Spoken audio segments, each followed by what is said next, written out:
katakan sporadis lah, meninggalkan tempat safe house, kemudian pergi ke tempatnya Losonnya Rasman.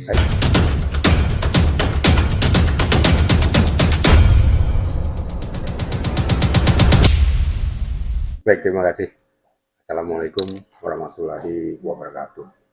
Selamat siang dan salam sejahtera untuk kita semua. Mungkin pertanyaan ini sudah bergulir beberapa kali wawancara ya, tapi ini kayaknya sepertinya lebih spesifik ya. Jadi begini, ini juga perlu menjadi perhatian dari aparat kepolisian khususnya di Jakarta Selatan. Karena ini kan sudah menyita perhatian publik ya. Sehingga membuat gonjang-ganjing di masyarakat untuk memfokuskan diri kepada pokok permasalahan kenapa tidak tuntas-tuntas.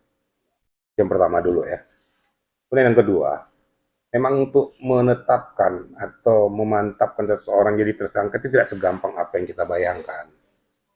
Tentu banyak lika-liku ya yang harus dilalui, yang harus dilakukan oleh pihak kepolisian. Karena kita ketahui bahwa dikatakan Loli ini ditempatkan suatu tempat oleh Fadil dan lain sebagainya. Dari Loli sendiri merasa bahwa dia tidak merasa, karena dia memang tidak mau bersekutu dengan orang tuanya. Nah terus mau diapakan ini orang? Ini kan tadi nilai-nilai kemanusiaan. Nah, kemudian kan juga bergulir tentang masalah kasus aborsi. Ya. Nah kasus aborsi ini juga kan nggak segampang itu untuk menetapkan bahwa dia aborsi difasilitasi oleh Fadel.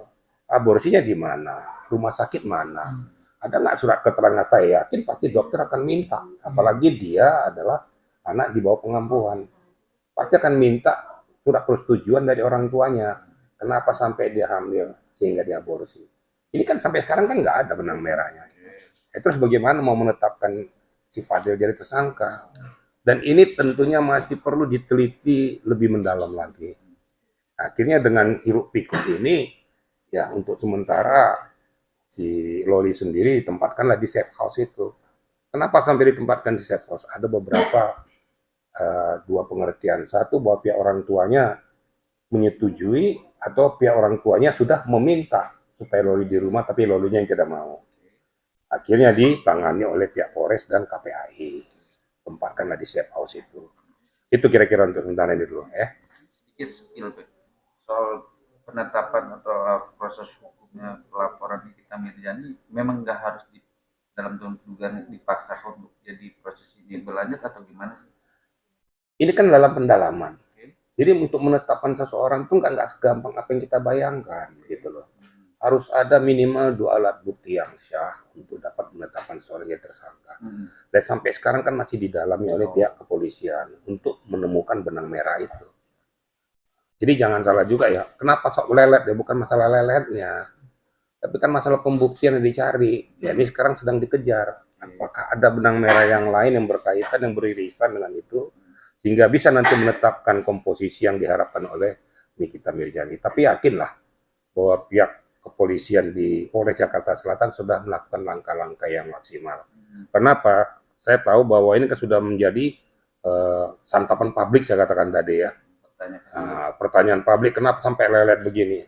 Tapi kalau memang betul-betul belum bisa menemukan titik terang dalam persoalan ini bahwa setelah terjadi suatu peristiwa pidana kan nggak bisa segampang itu. Nah, jadi tolong dipahami juga ya, hukum nggak bisa dimain-mainkan ya. Hukum adalah hukum. Jangan untuk menyenangkan masyarakat, hukum ditabiskan. Hukum istilahnya dikebiri, nggak boleh. Yang penting lakukan tuh. Kok lambat banget di polisi, yang nggak seperti itu. Yang terjadi kan selama ini kan kayak gini ya. Seperti masalah ya itulah masalah Agus itu kan dipaksakan supaya maunya seperti ini, kalau tidak bersesuaian dengan apa yang diharapkan oleh orang tuh, kalau dikatakanlah pelin-pelan apalah dan lain sebagainya. Ya tolonglah hargai hukum itu, kita negara hukum. Kalau kita tidak menghargai hukum mau apa lagi, kira-kira gitu ya. Kira-kira Pak Janda bilang hargai negara, kita negara hukum, tapi dari pihak anaknya Nikita Mirzani dikasih tempat yang nyaman atau rumah nyaman, ya akhirnya kabur dan menuju bukan ke rumah orang tua tapi ke rumah yang megang perkara atas laporan ibunya itu, PH-nya Pak Ade Rahman. Itu posisi yang gimana melihat dari sisi itu? Nah, saya harus positif thinking dulu ya. Jadi tempat pensi safe house, menurut informasi yang kita terima bahwa dia tidak pernah dijenguk, gitu. Sehingga dia di sana merasa terkebiri, merasa terasing, dan merasa tidak diorangkan. Sehingga dia stres. Akibatnya dia mengambil langkah-langkah yang saya katakan sporadis lah, meninggalkan tempat safe house, kemudian pergi ke tempatnya Losongnya Rasman. Saya juga nggak ngerti dengan apa dia melakukan itu, fasilitasi siapa, saya nggak mau campur ke situ ya. Tapi yang jelas pasti nyampe ke tempat Rasman. Nah, Rasman juga menurut hemat saya tidak salah. Dia kan melakukan langkah bijak. Rasman langsung membawa itu ke Polres. Itu kan langkah bijak, kan untuk tempat yang lebih aman. Salahnya Rasman di mana? Jadi kita harus luruskan masalah gitu loh ya. Benar katakan benar, salah katakan benar. Bahkan di sana terjadi konseling antara Loli dengan si Rasman. Nah, si Nikita Mirzani juga, saya juga nggak bisa salahkan juga ya. Dia kan mencari anaknya dengan informasi bahwa tidak ada lagi di safe house. Dia cari sumber berita kemana. Akhirnya larilah ke Polres. Apakah Polres yang menginformasikan atau dia dapat terima sendiri informasi itu saya juga kurang paham. Tapi faktanya sudah berada di Polres. Terjadilah peristiwa itu. Nah, peristiwa ini juga dua versi ya. Yang satu mengatakan Nikita dikeroyok. Yang satu lagi mengatakan bahwa Rasman dan istrinya langsung digeruduk, langsung kena. Memang ada hasil visum juga Rasman kena. Nah, ini sekarang sedang bergulir di Polres Jakarta Selatan. Ya kita lihat aja nanti kepastian hukumnya. Sampai sejauh mana penanganannya. Mudah-mudahan ya keberpihakan hukum itu berada pada posisi yang benar. Kira-kira gitu ya.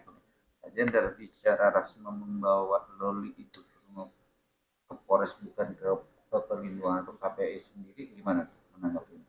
Harusnya kan dia banyak juga atau banyak bertanya para orang itu, harusnya dibawanya ke Komisi Perlindungan Anak. Kenapa ke Polres? Karena ini kan bicaranya bukan kriminal antara Loli itu. Itu kan menurut orang. Kan menurut orang seperti kenapa tidak ke KPAI? KPAI memang hidup 24 jam. Kan peristiwa kan malam nih. Itu sudah langkah yang paling baik yang dilakukan oleh Rasman. Kemana lagi? Tempat yang paling aman dalam perlindungan kepolisian. Jadi menurut saya itu ya paling tepat ke situ. Nanti masalah nanti Polres nanti berkoordinasi dengan KPAI, itu nanti soal kedua. Jadi jangan kita ngiring tuh netizen mengatakan kenapa tidak ke sini, itu menurutmu. Tapi kan Rasman berpikir rasional, yang paling aman di sini. Saya lakukan di sini, masalah nanti Polres nanti berkoordinasi dengan KPAI atau nanti memanggil juga orang tuanya, itu nanti. Tapi di posisi netral dulu. Menurut hemat saya itu tidak salah dia. Jadi jangan menggiring bahwa kok Rasman ini, emang Rasman ini malaikat. Bisa jamin kalau udah KPAI selesai. Belum tentu juga. Nanti biar aja Polres menyelesaikan. Ya menurut hemat saya tidak membela siapa-siapa. Jadi langkah yang dilakukan Rasman pada saat itu benar. Bicara benar, memang hari kedua atau hari esoknya hari ini juga KPI Komisi Perlindungan Anak akhirnya membuat preskon di Kapolres bahwa Loli itu dibawa ke rumah sakit Keramat Jati untuk menangankan lagi. Namun dari pihaknya si Rasman sendiri, ya kan, dalam tanda kutip dugaan sebagai PH, dia merasa kecewa nih bahwa si Loli banyak yang masuk ke ruangan dia tanpa sepengetahuan dia. Gimana menanggapi? Begini, itu kan masalah situasional ya. Tapi kalau langkah dari Polres untuk membawa ke rumah sakit Sukamto ya, itu udah langkah yang benar. Karena kan apapun alasannya namanya Loli ini sudah terganggu kejiwaannya ya. Perlu pengobatan mentalnya. Karena dia udah merasa labil dalam kehidupannya. Di sana tempat yang aman daripada dia bunuh diri dan lain sebagainya. Diawasi oleh pihak kepolisian. Masalah kebebasan itu kan itu situasional yang mengadakan itu. Masalah kekecewaan Rasman ini ya manusiawi juga.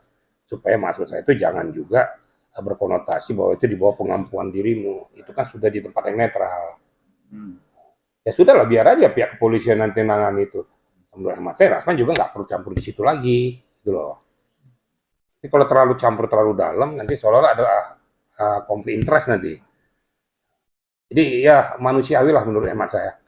Kalau sudah diserahkan pada pihak kepolisian, ya sudah. Nanti biar polisi yang nangani. Siapapun yang masuk ke dalam ruangan itu dan lain sebagainya itu tanggung jawab kepolisian. Bukan lagi, jangan diminta lagi pertanggungjawaban kepada Rasman, nyalain Rasman lagi, nggak bisa, kan sudah diserahkan. Itu ya, kira-kira ya. Bicara menyalahkan seorang Rasma sendiri dan dia niat mengadopsi itu, Loli sendiri gimana Bang menanggapi? Karena kan juga lawan dari laporan si Loli atau ibunya untuk Fadil sendiri. Nah, ini kan kemanusiaan. Nggak ada hubungannya lawannya si Loli ini adalah ibunya. Ini kan kemanusiaan. Kalau memang Lolinya secara manusiawi dia pengen diadopsi oleh Rasman, kalau memang berkeinginan dia walaupun bertentangan dengan si Nikita ya nggak ada masalah. Apa salahnya? Yang penting kan disahkan oleh hukum. Kan gitu. Nggak usah Rasman lah, siapapun mengadopsi dia bisa aja. Karena dia merasa tidak nyaman lagi dengan orang tua kandungnya. Kan banyak yang bilang seperti ini. Kenapa kok jadi anak-anak durhaka? Kok tidak mau mengikuti orang tuanya? Kalau dulu kami sebenarnya sudah digebuki segala macam. Jangan seperti itu. Tanyakan kejiwaan daripada Lolinya. Kenapa Loli bisa seperti itu? Itu yang perlu didalami. Jangan maunya netizen. Kalau netizen kau maunya nggak cocok dibully. Ya kita nggak berkepentingan dengan netizen, kita pentingan dengan hukum aja. Jadi Loli menentukan sikapnya itu yang perlu didalami. Kenapa sampai dia melakukan tindakan itu? Tentu ada alasan-alasan tertentu yang dimiliki oleh Loli sehingga dia melakukan langkah tindakan itu. Jadi nggak usah menyalahkan ke Rasmanya, tanya Lolinya kenapa seperti itu gitu loh. Tapi kan bicara adopsi juga harus prosedur ya Bang. Betul. Sekarang kalau Loli dia bilang, kalau sananya saya diambil orang tua saya bunuh diri. Kalau terjadi mau apa? Siapa tanggung jawab? Ya, tentunya nanti juga pengabdopsian ini juga tidak serta-merta. Tentu melalui etika prosedur juga. Itu yang saya katakan selalu etika prosedur. Kan ada KPAI, pemerintah kan ada memfasilitasi nanti. Kalau KPAI mengatakan ya boleh, ya sah secara hukum. Dan itu juga harus ditentukan secara hukum. Nah, tapi kalau seandainya tidak, ya tidak boleh. Tetap berada di tangan pemerintah. Nah, itu kira-kira ya. Jadi bukan serta-merta karena si Loli minta gitu langsung sah. Rasman langsung memiliki bisa mengadopsi. Rasman mengatakan bahwa kalau dia memang berkeinginan, ya saya siap untuk mengasuhnya dengan kasih sayang. Manusiawi dong. Salahnya di mana Rasman? Nggak salah dong dia. Ya kita lurus di tengah-tengah gitu loh. Jangan mengikuti maunya orang gitu loh. Orang kan maunya pengen seperti ini aja, nggak bisa. Hukum nggak bisa seperti itu. Itu kira-kira ya. Bang, tapi kan kalau masalah adopsi, prosedurnya kan harus dapat persetujuan orang tua karena si Loli di bawah umur. Prosedur hukumnya apakah seperti itu? Kalau seandainya Loli nggak mau, dia kan sudah punya pikiran, otaknya kan sudah jalan. Itu kan sesuai dengan ketentuan hukum aja dikatakan bahwa itu di bawah umur. Tapi nalarnya kan sudah jalan. Kan gitu. Nah, dia mengatakan kalau seandainya terjadi nih, saya bunuh diri, saya nggak mau. Nah, terus kita biarkan. Ayo, siapa tanggung jawab? Nah, tentunya campur tangan pemerintah diperlukan. Kan saya katakan tadi, makanya ada gunanya KPAI itu. Nah, di dalam perlindungan anak ini nanti ditentukan sikap. Ya, kalau bisa dibujuk kembali si anak ini supaya kamu sadar bahwa kamu punya orang tua kandung. Itu tetap dilakukan mediasi ya. Tapi saya katakan ya, saya melihat peristiwa itu. Nikita Mirjani sebenarnya secara manusiawi sebenarnya juga takut juga kehilangan anaknya. Saya lihat dari gerakan dia ngebrak itu mencari segala macam, berarti sifat keibuannya juga ada. Jadi jangan juga memojokkan kok ibu seorang kayak gitu, enggak. Mungkin dia lakukan itu karena luapan kekecewaannya, karena tidak ada gayung bersambut dengan anak kandungnya sendiri. Ingat loh, itu darah dagingnya loh. Tidak ada orang lain yang bisa memisahkan hubungan darah antara ibu kandung dengan anak kandung. Kalau saya mengatakan itu hanya situasional. Saya berani jamin kalau ditanya hati nuraninya Nikita, tidak seperti apa yang diucapkan di bibirnya. Saya yakin dia juga takut kehilangan anaknya. Saya yakin itu. Kan sudah ada fakta-faktanya. Wong dikejar kok. Mau dicari kok anaknya. Orang yang nggak ngerti anaknya pasti ditinggal. Udahlah, bodo amat. Dia kan dicari sama dia. Kemana dia? Cari ke Polres, cari ke sini kan gitu. Nah, berarti peduli dong sama anaknya. Terus di mana? dikatakan bahwa ini kita tidak peduli sama anaknya. Enggak juga. Nah, itu yang saya katakan tadi, luapan emosional, luapan kekecewaan mengakibatkan dia mengucapkan kata-kata itu. Saya yakin antara kata dan perbuatannya tidak sama. Saya yakin kasih sayangnya pasti ada. Ini kita harus jujur-jujur gitu loh ya. Oke? Untuk closing untuk Pak Jenderal, ini kan akhirnya saling melapor antara dua orang ini, itu Rasman sama Nagara. Secara hukum, pandangan analisa seorang Pak Jenderal itu harusnya gimana nih? Itu dengan proses yang makin awalnya anak. Begini ya, ini kan sudah apa ya, lingkaran setan katakan, sudah benang kusut gitu loh. Kompleks. Ya, kompleksitas betul-betul. Jadi akibatnya semuanya terjadi seperti peristiwa itu, adalah pemukulan, ada pengeroyokan katanya, lapor melapor, tinggal kita serahkan aja kepada pihak kepolisian untuk jeli mencermati masalah ini. Ya kalau memang bisa dimediasi kedua belah pihak. Ya kalau memang mereka berkeras juga kedua belah pihak untuk harus jalur hukum, udah jalur hukum. Tapi sesuaikan dengan konstruksinya, gitu loh. Salah katakan salah, benar katakan benar. Jangan dipaksakan kalau tidak ada benang merah berdasarkan dua alat bukti yang sah untuk menetapkan seseorang jadi tersangka dan lain sebagainya. Ini kan dilematis juga dari pihak Polres. Yang A melakukan ini, yang B melakukan ini. Tinggal dilihat keseimbangannya. Saya berharap buat pihak Polres ini kalau bisa dimediasi. Tapi kalau enggak juga ya sabarlah masyarakat. Karena ini kan tidak segampang membalikkan telapak tangan menyelesaikan pokok permasalahan ini. Kira-kira gitu ya.